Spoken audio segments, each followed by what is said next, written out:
Hey guys, welcome to UPSC Seva. So today we will cover economy and finance. ठीक है, सो जितने भी हमारी इम्पॉर्टेंट टॉपिक्स हैं जो एग्ज़ाम में इस बार आ सकती है, मैंने सिर्फ उन्हीं टॉपिक को कवर किया है। ठीक है, और ये आपका एक कंप्लीट वीडियो रहने पर रहा है। अगर इससे पहले भी आपने कोई चीज़ के बारे में नहीं पढ़ा है इकोनॉमी से रिलेटेड, या आप रिविज़न कर रहे हैं, तो आपके लिए परफेक्ट वीडियो है। ठीक है, तो चलिए स्टार्ट करते हैं। यहाँ पे हम सबसे पहले पढ़ने वाले हैं फिस्कल डेफिसिट। ठीक है, फिस्कल डेफिसिट टर्म बहुत बार यूपीएससी ने पूछा है। ठीक है, फिस्कल डेफिसिट क्या होता है? जैसे कि मान लो गवर्नमेंट का जो एक्सपेंडिचर है वो बहुत ज़्यादा हो जाए as compare to total receipt, जिसमें से आप बोरोइंग को हटा देते हो।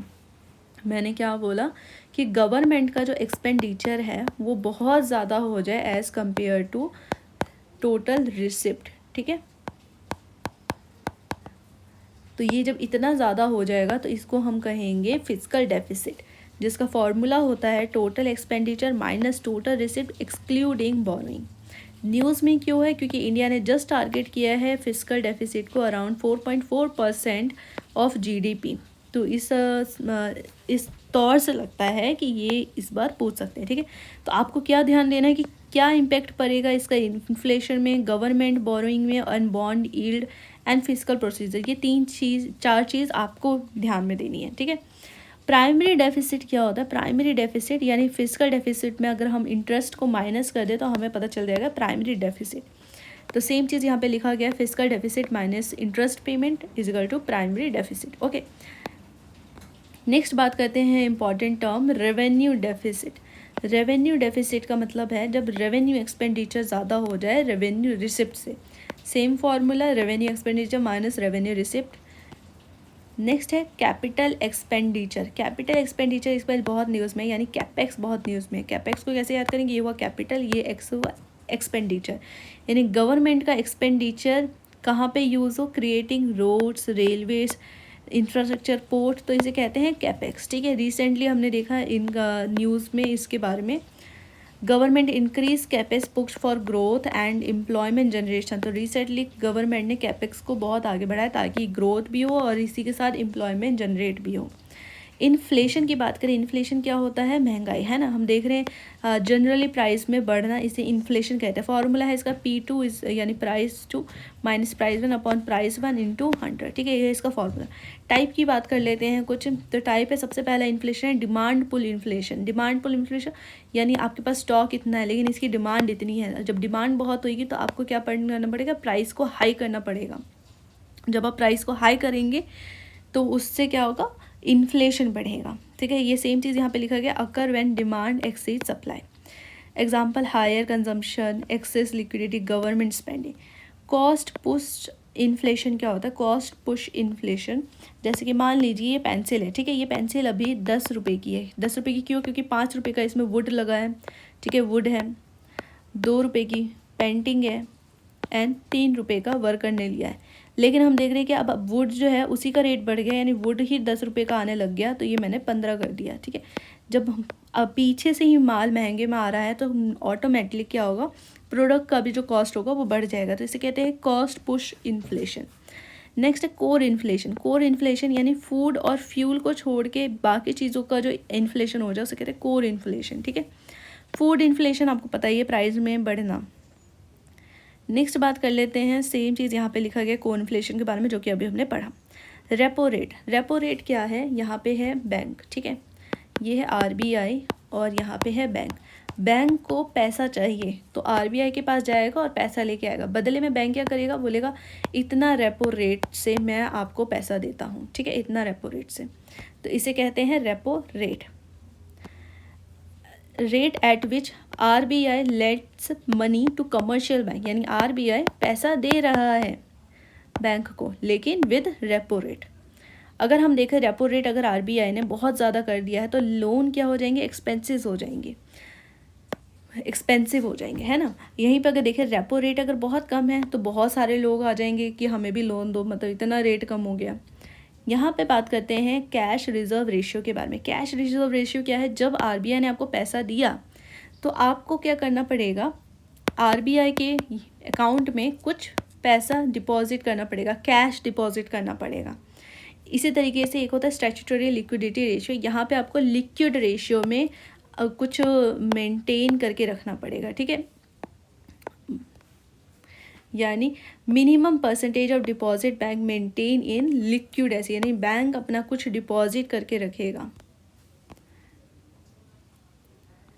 नेक्स्ट बात करते हैं monetary policy committee. Monetary policy committee पैसों के लिए कमेटी बनाई जाती है, ठीक है। आरबीआई डिसाइड करती है कि हमें कितना मॉनेटरी पॉलिसी, कितना पैसा देना है, क्या इन्फ्लेशन होगा, क्या टारगेट होगा, ये सारी चीज़ें एक कमेटी से के द्वारा बनाई जाती है। जीडीपी की बात करें तो जीडीपी क्या है कि total value of final goods and services produce with in a country in 1 year, यानी एक साल में 1 ईयर में आपकी कंट्री में कितना गुड्स एंड सर्विस प्रोड्यूस हुआ है। इसका फॉर्मूला होता है कंजम्पशन, इन्वेस्टमेंट, गवर्नमेंट प्लस, और यहाँ पे एक्सपोर्ट माइनस इम्पोर्ट, ठीक है। न्यूज़ में क्या होता, अभी हमने इकोनॉमिक सर्वे में देखा जो हमारा ग्रोथ था वो अराउंड था 6.8 to 7.2%। GVA gross value added, value of output minus intermediate consumption, इसको हम कहते हैं जीवीए, ठीक है। अदरवाइज सेक्टर में अभी न्यूज़ में था इसलिए ये पूछा जा सकता है। स्टैगफ्लेशन कौन सी चीज़ होती है? स्टैगफ्लेशन में हम देखते हैं कि इन्फ्लेशन भी बहुत ज़्यादा है और ग्रोथ जो है हमारा वो बहुत कम है, ठीक है। यानी इन्फ्लेशन, महंगाई बहुत ज़्यादा बढ़ रही है और ग्रोथ बिल्कुल नहीं है, तो उसे कहते हैं स्टैगफ्लेशन। एमएसपी किस लिए होता है? गवर्नमेंट फार्मर्स को एमएसपी देती है, मिनिमम सपोर्ट प्राइस। मान लीजिए फार्मर है, ठीक है, उन्होंने कुछ भी उगाया, ऑनियन उगाया, पोटैटो उगाया, तो उसको खरीदने के लिए जो सामने आएगा तो उसको मिनिमम यानी मिनिमम पैसा देना ही पड़ेगा, ठीक है। ये नहीं हो कि फार्मर के नुकसान नहीं हो, कि फार्मर को बिल्कुल भी कुछ नहीं मिले, तो उसको नुकसान ना होने के लिए हम लोगों ने क्या किया, एमएसपी यानी मिनिमम प्राइस गारंटी गवर्नमेंट दे दी कि आपको इतना पैसा मिलेगा ही। पब्लिक डिस्ट्रीब्यूशन सिस्टम में क्या होता है? Public food distribution mechanism through ration shop, जैसे कि हमारे पास घरों में क्या है, राशन कार्ड है, हम जाते हैं फूड लेते हैं, मिनिमम रेट में लेके आते हैं, ठीक है। PLI scheme production link incentive scheme, ताकि बूस्ट कर सके हम मैन्युफैक्चरर्स को, जैसे कि आजकल हम देख रहे हैं सेमीकंडक्टर, इलेक्ट्रॉन या फिर ग्रीन मैन्युफैक्चर बहुत ज़्यादा बढ़ चुका है। सेमीकंडक्टर मिशन यानी गवर्नमेंट का इनिशिएटिव है कि वो डेवलप करें सेमीकंडक्टर मैन्युफैक्चर इकोसिस्टम। क्यों? ताकि टेक्नोलॉजी है, सप्लाई चेन अच्छा हो। चाइना +1 स्ट्रेटेजी है हमारी। ग्रीन हाइड्रोजन क्या है? बेसिकली ग्रीन हाइड्रोजन हम यूज़ करें, ठीक है, ग्रीन हाइड्रोजन प्रोड्यूस करें यूजिंग रेन्यूएबल एनर्जी, यानी रेन्यूएबल एनर्जी से हम क्या प्रोड्यूस करें? Hydrogen. Carbon market where carbon credit are traded, यहाँ पे क्या होता है, मान लीजिए अगर कार्बन मार्केट है, यहाँ पे आप कार्बन को परचेज कर सकते हो, है ना, क्रेडिट कर सकते हो, ले दे सकते हो। सर्कुलर इकोनॉमी होता है जहाँ पे हम वापस से रीयूज रिसाइकिल वाली चीज़ों पे फोकस करें, तो इसे कहते हैं सर्कुलर इकोनॉमी। डिसइन्फ्लेशन क्या होता है? डिसइन्फ्लेशन होता है decline in inflation rate, inflation कम हो रहा है लेकिन प्राइस जो है वो स्टिली मतलब स्लोली जो है ऊपर जा रही है, ठीक है, तो इसे कहते हैं डिसइन्फ्लेशन। डीफ्लेशन क्या होता है? Deflation persistence fall in general price level. Then है हमारे पास करंट अकाउंट डेफिसिट, जब हम इंपोर्ट करते हैं ज़्यादा एक्सपोर्ट से तो वो होता है हमारा करंट अकाउंट डेफिसिट।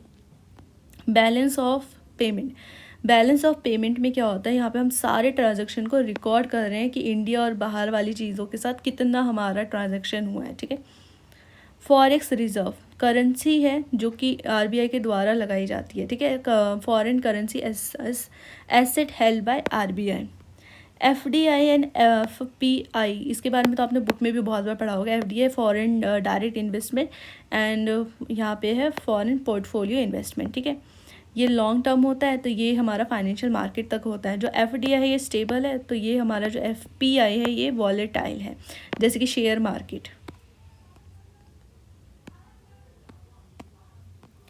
नेक्स्ट है फाइनेंशियल इंक्लूजन यानी access to affordable financial service for all, जैसे जनधन, यूपीआई, डीबीटी। अच्छा, एक इम्पॉर्टेंट टर्म है इस बार जैम ट्रिनिटी। ये क्या है? जैम यानी जनधन, ए मतलब आधार एंड एम मतलब मोबाइल, ठीक है, इन सब को यूज़ किया जाएगा to target welfare delivery. Then है DPT यानी digital public infrastructure, digital system enabling public services like UPI, Aadhaar card, digital locker, ये सारी क्या हुई हमारे digital public infrastructure. Artificial intelligence economy, artificial intelligence economy जैसे आजकल हम देख रहे हैं कि AI बहुत ज़्यादा यूज़ हो रहा है, तो इसी तरीके से हम इकोनॉमी में भी AI को कैसे यूज़ करें, तो uses of AI in production में, गवर्नेंस में एंड देन सर्विसेज में हम यूज़ करें। फिस्कल कंसोलिडेशन, फिस्कल कंसोलिडेशन क्या होता है कि रिड्यूस कर रहे हैं हम फिस्कल डेफिसिट को एंड डेप्ट कर रहे हैं बर्डन को, ठीक है। डेप्ट टू GDP रेशियो, मतलब यहाँ पे रेशियो जो है किस तरीके से हम डेप्ट से अब GDP रेशियो लगा लेंगे, जैसे कि इसका एक फॉर्मूला होता है टोटल पब्लिक डेप्ट अपॉन GDP इंटू 100। नेक्स्ट यहाँ पे है इंक्लूसिव ग्रोथ। इंक्लूसिव ग्रोथ क्या होता है, economic growth benefiting all section of society, ये होता है हमारा इंक्लूसिव ग्रोथ। इंक्लूसिव ग्रोथ यानी यहाँ पे आप देख रहे हो कि इकोनॉमिक ग्रोथ सभी को या सारे सेक्शन को बेनिफिट मिल रहा है। ग्रीन GDP का तो मतलब यही है कि GDP adjusted for environmental damage. GST के बारे में तो सबने सुना है, किस तरीके से इनडायरेक्ट टैक्स हम लोग गुड्स एंड सर्विसेज में दे रहे हैं। देन है FTA इस पर बहुत न्यूज़ में, क्योंकि हमने बहुत सारी कंट्री के साथ फ्री ट्रेड एग्रीमेंट साइन किया है।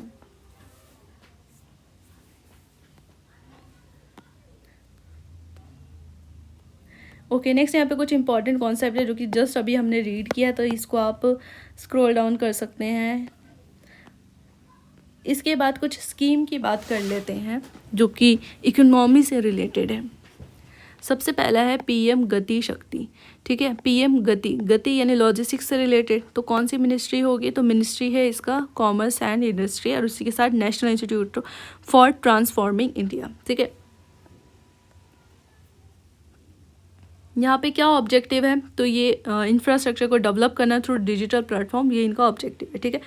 यहाँ पे की फीचर्स की बात की है कि मल्टी मॉडल है, देन ये कौन से बेस पे कोऑर्डिनेशन क्या है, इंपॉर्टेंस क्या है, ताकि रिड्यूस हो लॉजिस्टिक कॉस्ट, बूस्ट कर सके इंफ्रास्ट्रक्चर को, ये सारा क्या है PM गति शक्ति के बारे में।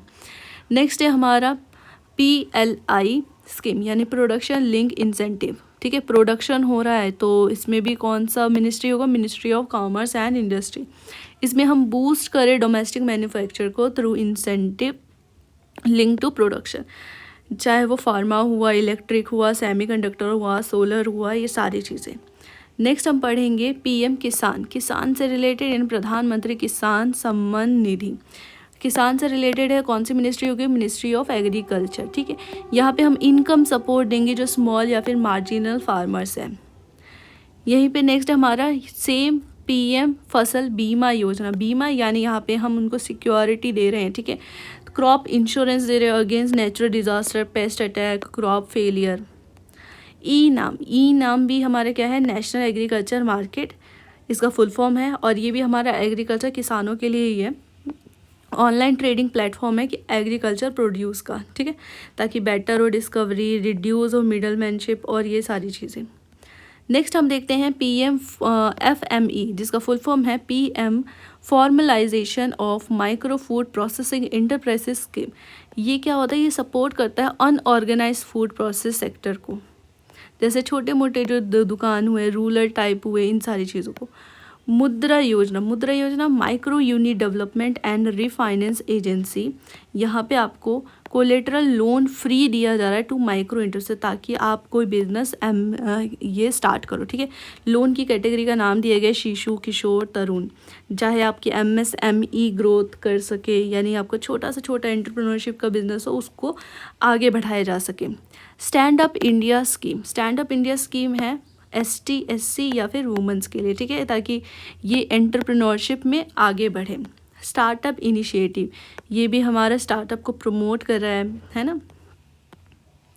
नेक्स्ट है हमारा digital India transform India into digitally empower societies like UPI, digi locker, डिजी पब्लिक इंफ्रास्ट्रक्चर। देन है Bharat net broadband connect in rural areas, यानी नेट की सर्विस, ठीक है, इंटरनेट की सुविधाएँ, ये सारी चीज़ें। जन धन योजना यूनिवर्सल बैंक एक्सेस, यहाँ पे आपका रुपे कार्ड, इंश्योरेंस बेनिफिट भी होगा, ज़ीरो बैलेंस अकाउंट भी आपका खुला जाएगा। जैम ट्रिनिटी के बारे में जस्ट अभी हमने पढ़ा, जनधन आधार मोबाइल होगा वेलफेयर डिलीवरी के लिए।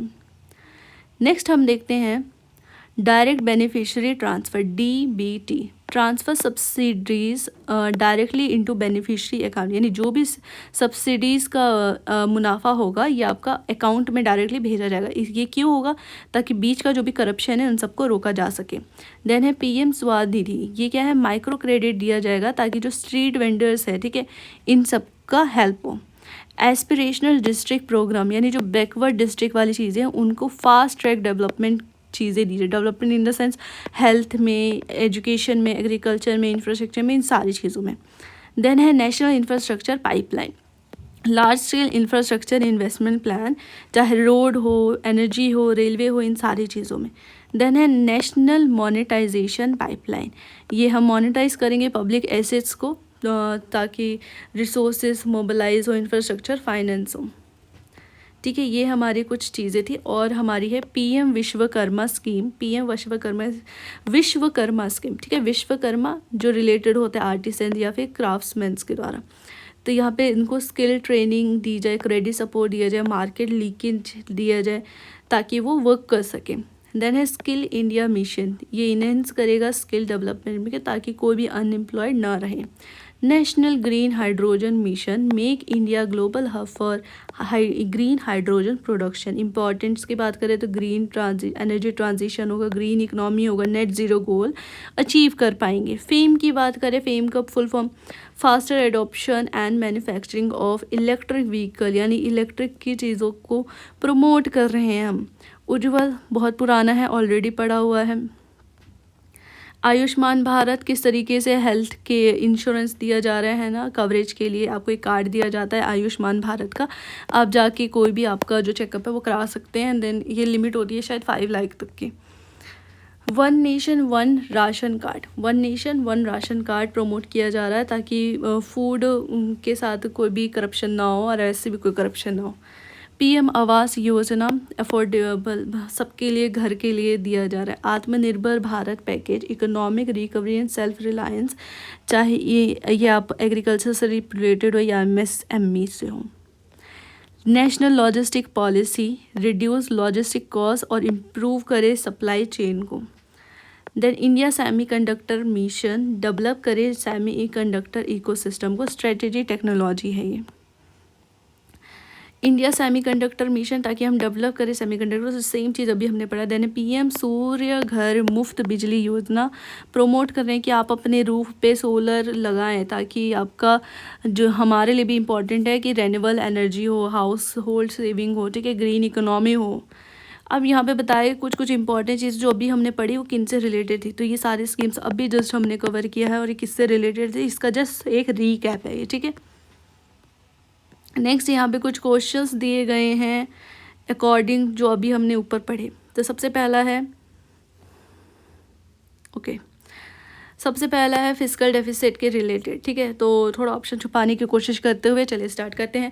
Fiscal deficit arises when government expenditure exceed and receipt excluding boring, ये तो एकदम सही है। हाई फिस्कल डेफिसिट में इंक्रीज इन्फ्लेशन, यस इन्फ्लेशन तो बढ़ेगा ही ना अगर फिस्कल डेफिसिट बढ़ा दो। Fiscal deficit exclude interest payment की तो बात ही नहीं है, इंटरेस्ट पेमेंट तो हमारा BOP में आता है, तो थर्ड इज रॉन्ग। देन ये भी कटा, ये भी कटा, ये भी कटा, and correct answer is A, okay. Next है हमारे यहाँ पे विच मॉनेटरी पॉलिसी में कौन कौन सी चीज़ें आती हैं। तो मॉनेटरी पॉलिसी यानी हम यहाँ पे RBI की बात कर रहे हैं, किस तरीके से पैसे बनाने की बात हो रही है, तो रेपो रेट आएगा, CRR आएगा, SLR आएगा। MSP तो हमारा फार्मर से रिलेटेड है, फार्मर वाली चीज़ें थोड़ी आएगी। तो 4 तो अगर हटाया और 3 हमारा सही है, तो B is the correct answer. Next core inflation exclude, core inflation में हमने पढ़ा कि फूड और फ्यूल नहीं होना चाहिए, फूड एंड फ्यूल नहीं होना चाहिए। कौन सा चीज़ नहीं होना चाहिए? B। Next consider the following in, यहाँ पे हमें बताना है कि CAD में कौन कौन सी चीज़ें आएंगी। Increase in crude oil, rising import, decline, तो ये तीनों ही चीज़ें आएंगी। विद रेफरेंस यहाँ पे PLI स्कीम से रिलेटेड क्वेश्चन पूछा गया। सबसे पहला पूछा गया it provides incentives link to incremental production, yes It aim to strengthen domestic manufacture. Yes. It implies only to agriculture. Only only तो correct wrong है ना, तो only होगा नहीं. A is the correct answer. Next है which one of the following best describe crowding out. अब crowding out and crowding in वाले question ना बहुत आ रहे हैं. तो क्राउडिंग आउट का मतलब जान लेते हैं. सबसे पहला है कि अगर reduction in private investment due to high government borrowing, तो ये हमारा होता है क्राउड इन. ठीक है, यानी कि जो प्राइवेट इन्वेस्टमेंट है वो बहुत कम हो जाए बिकॉज ऑफ गवर्नमेंट बोरोइंग, तो उसे हम कहेंगे क्राउड आउट. ठीक है, क्राउड आउट. तो ये चीज़ याद रखिएगा. कमेंट सेशन में बताइएगा कि क्राउडिंग इन का मतलब क्या होता है. ठीक है, कमेंट सेशन में बताइए.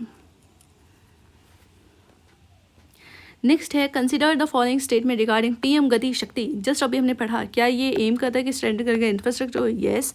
क्या ये यूज़ कर रहा है डिजिटल जिस प्लेटफॉर्म. यस. क्या ये आरबीआई के द्वारा किया गया था इम्प्लीमेंट. तो बिल्कुल गलत, क्योंकि हमने देखा ये मिनिस्ट्री ऑफ ये कॉमर्स एंड ट्रेड का था, तो ये आरबीआई के द्वारा तो नहीं था. तो A is the correct answer. अब बाकी के जो क्वेश्चन है ये जस्ट पॉज करके आप खुद से आंसर दीजिए. ठीक है, which one of the following is the most liquid asset. Most liquid में तो कैश ही हमारा आंसर है. जैम के बारे में जस्ट अभी पढ़ा, जो है जनधन है, आधार है एंड मोबाइल है. Green hydrogen refers to hydrogen produce using, किसके यूजिंग से, रेन्यूएबल के यूजिंग से. Which one of the following best explain disinflation. Disinflation का बेस्ट ये कौन सा होगा. तो फॉल इन इन्फ्लेशन रेट, लेकिन प्राइस फिर भी बढ़ रहा है. इन्फ्लेशन कम कर दिया लेकिन फिर भी प्राइस बढ़ रहा है, तो ये हमारा कहलाएगा disinflation. Consider the following statement regarding repo rate. Repo rate जो कि आरबीआई दे रही है बैंक को पैसा. ठीक है, आरबीआई, एक सेकेंड, ओके, बैंक को चाहिए पैसा, वो गई आरबीआई के पास. आरबीआई ने बोला ले लो पैसा, लेकिन बदले में दो रेपो रेट. तो ये हमारा हुआ रेपो रेट. ठीक है, repo rate is decided by RBI. क्या रेपो रेट आरबीआई के द्वारा डिसाइड किया जाता है. बिल्कुल किया जाता है. Increase in repo rate generally reduce inflation. क्या अगर रेपो रेट को बढ़ाएंगे तो इन्फ्लेशन कम हो जाएगा. देखते हैं. Lower repo rate makes borrowing costlier. अगर रेपो रेट को कम करेंगे तो जो बोरिंग साइड होगा क्या वो कॉस्टली होगा. ऐसा तो बिल्कुल नहीं है. तो इसका आंसर हुआ हमारा ए. ठीक है, ये हमारे कुछ 12 क्वेश्चंस थे जो कि मैंने निकाले थे for the UPSC examination relatable, जो हमने ऊपर के टॉपिक सारे कवर किए हैं. ठीक है, होपफुली आपको ये सेशन अच्छा लगा हो और इकोनॉमी के ज़्यादा से ज़्यादा टर्म आपको समझ में आए हो. नेक्स्ट आप मुझे कमेंट करके बता सकते हैं कि नेक्स्ट आपको कौन सा टॉपिक पे वीडियो चाहिए. ठीक है, तो आप टॉपिक का नाम डाल सकते हैं और उस टॉपिक पे मैं जल्द से जल्द वीडियो अपलोड करूँगी. ठीक है, दूसरी चीज़, अगर आपको इस जो अभी हमने लेक्चर कवर किया इकोनॉमी का, अगर आपको इसका नोट्स चाहिए तो आप मेरे टेलीग्राम चैनल पे जा सकते हैं. ठीक है, मिलते हैं नेक्स्ट सेशन में. Thank you.